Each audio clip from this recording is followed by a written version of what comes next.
제가 하나님 앞에 엎드려 회개했습니다. 여러분, 우리가 어떤 사람을 만날 때, 어떤 사람에게 목사님 사람 만날 때 늦게 오는 분이 있어요. 저는 아주 싫어하거든요. 왜 그러냐면요, 그 사람은 저를 그렇게 보는 사람이라고 저는 생각을 해요. 여러분이 누굴 정말 존경하는 사람을 만나면요, 어떻게 합니까? 일찍 갑니다. 그 모임이 정말 중요하다고 생각하면, 그 사람을 만나는 만남이 중요하다면 일찍 갈 수밖에 없습니다. 대통령 만나는데 여러분 늦게 가요? 만약에 대통령 오바마가 만나주지도 않겠지만, 혹시 알아 또 뭐 만나줄지, 오바마가 만나준다고 뭐예요? 전날부터 난리 날 거예요. 뭐 씻고 그냥 머리 자르고 뭐 그냥 난리 날 거예요. 그죠? 여러분, 지각이라는 행동 자체를 하나님이 책망하시는 게 아닙니다. 하나님은 그렇게 하고 있는 내 행동 속에 숨어있는 마음을 우리를 통해 보기를 원하시는 거예요. 여러분, 사람들의 마음은 이렇게 작은 행동에서 드러나는 것입니다. 우리 이스트만 학생들이 우리 있으니까 이제 결혼식 때 되면 축가를 좀 부탁받아서 축가를 하잖아요. 근데 축가하는 사람이 와가지고 슬리퍼 신고 그냥 머리도 제대로 안 하고 그냥 옷도 그냥 그래도 입긴 입었는데 그냥 꼬깃꼬깃한 걸 입고 왔어요. 여러분 어떻게 생각할까요? 그 축가를 부탁했던 사람들이 아마 자기를 무시하지 않나 이런 생각을 할 겁니다. 여러분, 제가 좋은 옷을 입어야 된다 이런 얘기를 하는 게 아닙니다. 저는 이렇게 믿어요. 하나님 앞에 올 때요, 슬리퍼 신고 와도 괜찮습니다. 반바지 입고 와도 괜찮습니다. 저는 그렇게 생각해요. 그러나 보세요, 여러분, 만약에 그 반바지를 입고 슬리퍼를 신어도 내가 하나님 앞에 마음을 전체를 드릴 수 있다면 why not? 그러니까 여러분, 이 말씀을 다른 사람을 판단하고 정죄하는 데 사용하는 것이 아니라 자기 자신을 살피는 데 이 말씀을 사용하실 수 있기를 주님의 이름으로 축원합니다. 어떤 분은 반바지 입고 와도 충분히 예배를 드릴 수 있는 마음이 되어 있는 거예요. 근데 저는 그게 되지 않거든요.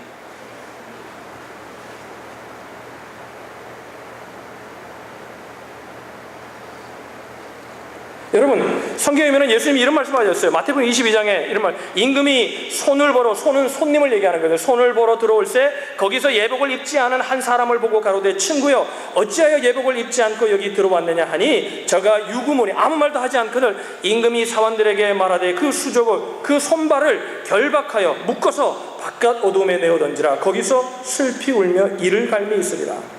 이제 하늘나라에 관한 얘기를 하시면서 어떤 잔치를 예를 들어서 잔치에 초대받아 온 사람이 있는데 임금은 누구예요? 하나님을 얘기하는 겁니다. 하나님이 딱 나와서 보시는데 임금이 딱 보는데 그 사람의 옷차림을 딱 보자마자 그 사람의 이 잔치에 올 때의 마음가짐을 보았다는 거예요. 그래서 그를 손발을 묶어서 바깥으로 내어 쳤다는 거예요. 그러니까 임금은 손님의 옷차림 하나를 통해서 뭘 본 거예요? 옷차림을 본 게 아니라 준비되지 않은 마음을 보았다는 거죠. 미국이 지금 불경기입니다. 불경기라 그래요.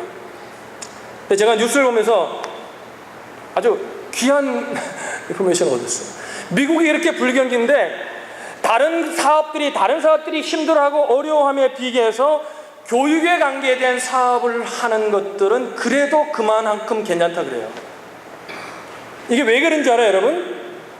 특히 에이시안이나 자녀들의 교육에 열정을 가진 사람들은 그렇게 경기가 좋지 않아서 수입이 줄어들매도 자식을 위한 돈을 줄이지 않는다는 겁니다.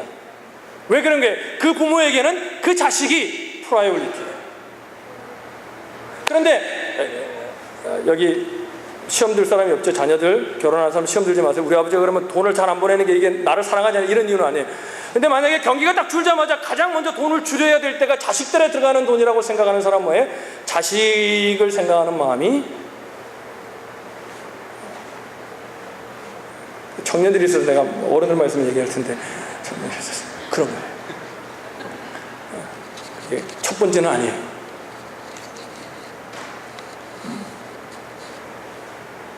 자, 그러면 이런 얘기 합시다. 옆에 사람이 또 얘기하세요. 시험 들지 마세요. 옆에 사람이 이렇게 얘기해요. 긍정적으로 얘기합시다. 어떤 사람이 또 시험 들지 마세요. 목사님 너무 부정적이라 얘기하니까 옆에 사람이 얘기해요. 은혜 받으세요. 자, 돈 얘기를 합니다. 어떤 성도가 지금 미국이 불경기인데 불경기를 대처하기 위해서 이렇게 얘기합니다. 성도들이 모여있는데 이렇게 얘기해서 불경기라서 이제 수입이 줄었어요. 우리는 비즈니스 하는 분이 없지만 이제 큰 도시 가면 비즈니스 하는 분들이 많으면 모여서 이런 얘기를 많이 한대요. 그 비즈니스 하는 사람들이 불경기를 가지고 수입이 줄었어요. 그러니까 이렇게 얘기해요. 성도들이 모여가지고 어떤 성도가 이렇게 얘기해요. 여자 성도가 너무 불경기하게 수입이 너무 줄였어. 이걸 이겨나갈 수 있는 길은 교회 헌금을 줄이는 길밖에 없어. 이렇게. 여러분 잘 보세요. 실제 헌금을 얼마 하느냐, 줄여서 하느냐, 적게 하느냐, 많이 하느냐, 그건 작은 문제예요. 하나님께 중요하지 않아요. 그보다 더 중요한 건 뭐예요? 그 입술의 고백을 통해 그의 마음이 하나님께 드러나는 거예요. 그 한마디 말에 속마음이 보인 거예요. 선교를 갈 때도 그렇더라고요. 어떤 분은 선교 가자면 모아서 안 되고요, 모아서 안 되고요, 모아서 안 되고요, 모아서 안 되고, 모아서 안 되고. 그러면 저는 이런 마음이 들어요. 여러분 시험 은혜 받으세요. 자, 시험 들지 마. 옆에서 은혜 받으세요. 저는 제 마음, 여러분 제가 드는 마음을 어떻게 하겠어요, 여러분이? 제 마음이 이런 마음이 딱 들어요. 가자는데 안 간다 그러면요, 뭐 때문에 안 된다, 뭐 때문에 안 된다 그러면 저는 이런 마음이 들어요. 야, 하나님이 무시를 당하고 계시구나. 전 그런 마음이 들어요. 어떤 성도는 뉴욕에 있는 목사님 얘기하는데 그 교회가 선교를 많이 하는 교회인데 그 목사님이 그래요. 나누면서 이제 선교 얘기를 하다 나누면서 그 목사님 나한테 이렇게 간증을 하더라고요. 자기 교회 하는 성도가 있는데 이제 뉴욕이나 이런 데는 한국 사람들 하는데 기업에서 뭐 식당 이런 데 일하는 분들이 많잖아요. 그러니까 휴가를 내고 싶을 때 내기가 힘든가 봐요. 여기는 우리가 이제 미국 직장을 하니까 자기가 휴가 며칠이면 딱 맞춰서 내는 분들이 많지만 그 아닌 분들도 있지만 대부분이 그렇지만 힘든가 봐요. 그러니까 뭐예요? 휴가를 내고 또 돈도 없으니까 1년 내에 한 달에 얼마씩 그 적은 수입에서 선교 갈 거 준비하고요. 그리고 이제 휴가를 내야 되는데 주인이 내줄지 안 줄지 모르니까 안 된다 그러면 못 가는 거니까 한 달부터 기도하고요. 그리고 또 한 주는 금식하고요. 그러고 난 다음에 주인이 예스 하면요, 눈물을 흘리면서요, 목사님 우리 주인이 예스 했다고 막 눈물을 흘리면서 좋아한다는 거예요. 그때 그 목사님이 그걸 봤대요. 하나님이 그 마음을 보시고 얼마나 좋아하실까. 선교 가고 안 가고의 문제가 아니에요.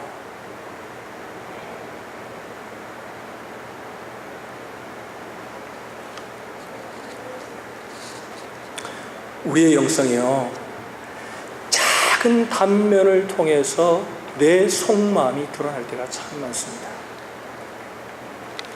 오늘 본문을 보면 5절로 6절에 이렇게 말씀하고 있습니다. 아나니아가 이 말을 듣고 엎드려져 혼이 떠나니 이 일을 듣는 사람이 다 크게 두려워하더라. 젊은 사람들이 일어나 시신을 싸서 메고 나가 장사하니라. 이 말씀을 볼 때마다 두려움이 내 마음속에 밀려옵니다. 부끄럽지만 저도 하나님을 섬긴다고 하지만, 목사라고 하지만 실제로는 아나니아와 삽비라의 마음처럼 진심이 아니라 어쩔 수 없이, 하나님을 향할 마음이 없이 어쩔 수 없이 행할 때가 저에게도 있음을 여러분 창피하지만 고백합니다. 만약에 아나니아와 삽비라를 대하듯이 하나님이 나를 대하셨다면 저는 이 자리에 서서 설교할 수 벌써 저희 가 있어야 돼요.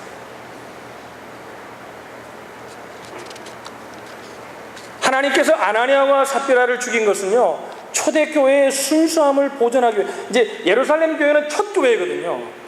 우리가 이런 게임을 하잖아요. 한 10명이 줄을 딱 쓸 건데 10명을 쭉쭉 써서 한 팀을 이뤄가지고 게임을 하는데 맨 앞에 사람에게 쪽지를 딱 펴가지고 쪽지 써진 걸 읽어줍니다. 한 문장 정도를 딱 읽어줘요. 그러면 쪽지를 딱 접죠. 그러면 이제 이 사람이 뒷사람에게 뒷사람 전화 뭐예요? 한 10번째 가가지고는 아주 이상한 소리가 나와요. 그죠?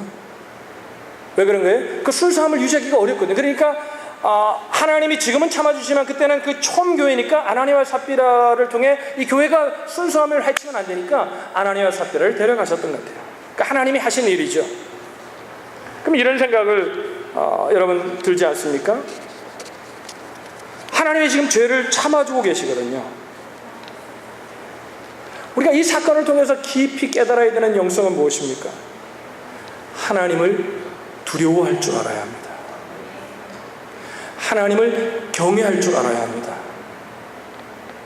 무슨 일을 맡았어도 사람에게 보이려고 하면서는 안 돼요. 하나님께 마음을 드려야 돼요. 할렐루야. 그리고 이렇게 기도해야 됩니다. 하나님을 두려워하는 마음을 주십시오. 하나님, 제 진심이, 제 속사람이 주님께 드려지게 해주십시오. 제 영성이 살아있게 해주십시오. 이렇게 기도할 수 있는 저와 여러분들이 되시기를 주님의 이름으로 축원합니다. 만약에 여러분 오늘 제 설교를 들으면서 행동을 잘하자 이렇게 설교되면 제 설교를 완전히 오해하는 겁니다. 저는 지금 그 행동 자체를 얘기하고 무슨 행실을 바르게 하자 지금 이 얘기를 하고 있는 게 아닙니다.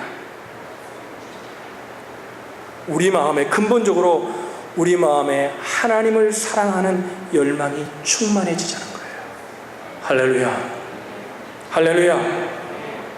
속사람이 하나님을 향한 뜨거움이 있자는 거예요.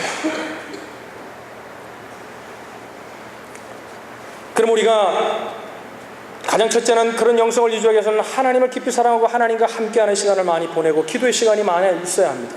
근데 여러분, 기도 가지고만 되지 않는 것이, 기도만 가지고만 되는 것은 아닙니다. 또 하나님이 우리가 삶 속에서 그 영성을 추구하기 위해서 우리의 삶 가운데 주신 은혜가 있는데, 그것이 뭐냐면 올바른 영성을 추구하기 위해서는 바른 교제권이 필요하다는 겁니다. 따라합시다. 바른 교제권이 필요하다. 여러분 속지 마세요. 내가 아무리 믿음이 좋아도, 내가 아무리 마음이 뜨거워도 우리는 다 연약합니다. 우리의 의지와 우리의 믿음대로, 우리의 생각대로 모든 것을 할 수 있는 사람은 한 명도 없습니다. 그래서 우리에게 하나님이 동역자를 보내주시고 함께 일할 수 있는 여러분들을 한 교회 공동체 속에 묶어주신 것입니다. 그래서 우리의 영성을 서로 체크하는 거예요. 그 사람을 보면서, 왜 아까도 우리 얘기를 했죠. 누굴 보면서 간증하면 어떤 분이 저런 생각을 하면서 나도 저분들처럼 이렇게 믿음에 살아야 되겠구나. 서로를 점검하는 거죠. 그러니까 여러분, 교제권 안에 체크할 수 있는 시스템이 있어야 한다는 거예요. 여러분, 그러니까 여기 좀 오늘 설교를 잘 들으실 수 있기를 바랍니다. 저 옆에 사람에게 얘기합시다. 은혜 받으십시오. 여러분, 교제를 하되 내가 하고 싶은 사람, 내가 만나고 싶은 사람만 교제하게 되면 어려움에 처할 수 있습니다. 믿음이 자라지 않을 수 있다는 거예요. 여러분, 이걸 잘 기억하세요. 그런 사람들을 만나지 말라는 얘기가 아니라, 내가 영성을 추구하기 위한 교제권은 의지적으로 마음에 들지 않더라도 그 의지적으로 그 교제권에 내가 들어가는 것이 하나님 나라를 위해 유익하겠다 싶으면 그 교제권으로 들어갈 수 있는 의지적인 결단과 행동이 우리 속에 필요하다는 겁니다.